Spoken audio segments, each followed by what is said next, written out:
kalau dia bencana, itu berarti bahwa hari ini kalau kita punya musuh bebuyutan ada, pulang dan ketok pilih hampir dong dan minta maaf, berpelukan dan ciuman, bukan teletabis, tapi kita menyatakan Natal bagi Tuhan. Jadi kita pergi minta maaf karena kita merasa diri bahwa kita rendah, tidak. Merasa diri kita tidak, artinya kita tidak, orang bilang kalau orang bilang kalau dia sudah marah itu, seseorang kalau sudah marah dia sudah bilang A sampai mati, masuk di dalam yang itu, tetapi dia tidak ada yang namanya pengampunan. Jangan, kita harus keluar itu.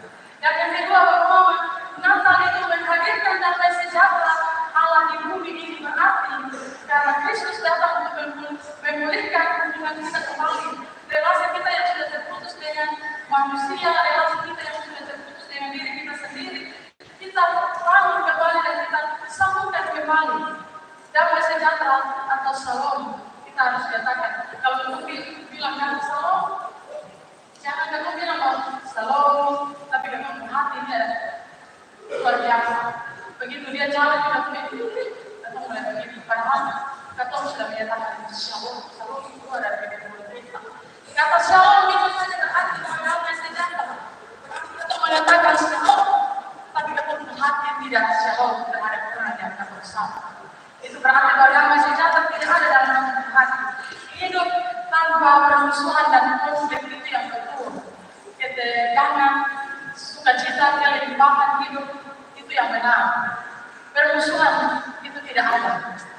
Itu harus dijauhkan. Lawan dari shalom ini berarti bahwa kehidupan kita ada dalam sukacita, dalam damai sejahtera. Jauh dari rasa konflik, permusuhan, dan lain-lain.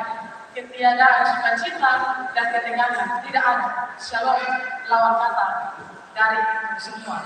Jadi permusuhan tanda rusaknya hubungan kita. Kalau hubungan kita sudah rusak selama ini dengan sesama kita, mari kita perbaiki hubungan kita. Hidup kita ini sementara saja. Jangan sampai ketika kita sudah mau mati, baru kita panggil hamba Tuhan datang.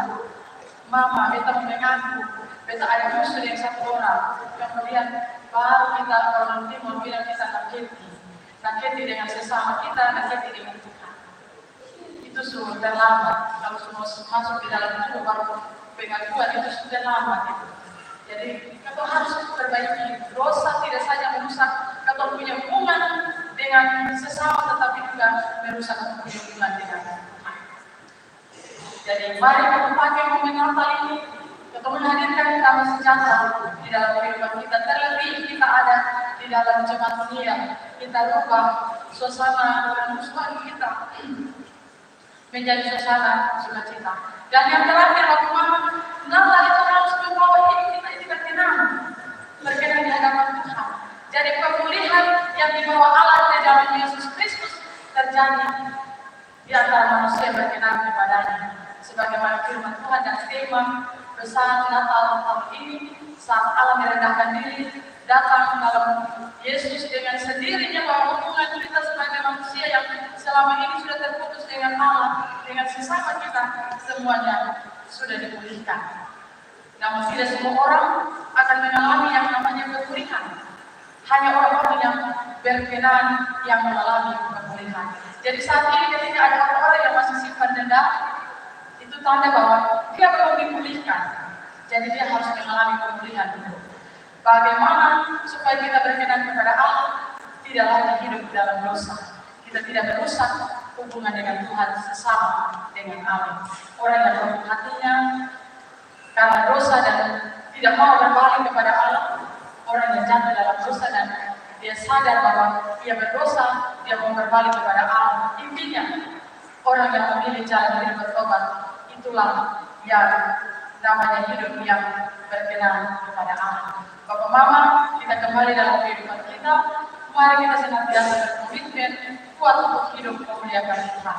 Dalam ketaatan kepada Yesus, kita mau menyebarkan berita sukacita. Natal itu kita menyebarkan sukacita bagi sesama kita. Tuhan memberkati kita, Tuhan menolong kita supaya kita juga belajar hidup teladan dari para gembala pada masa itu. Tuhan memberkati kita. Amin.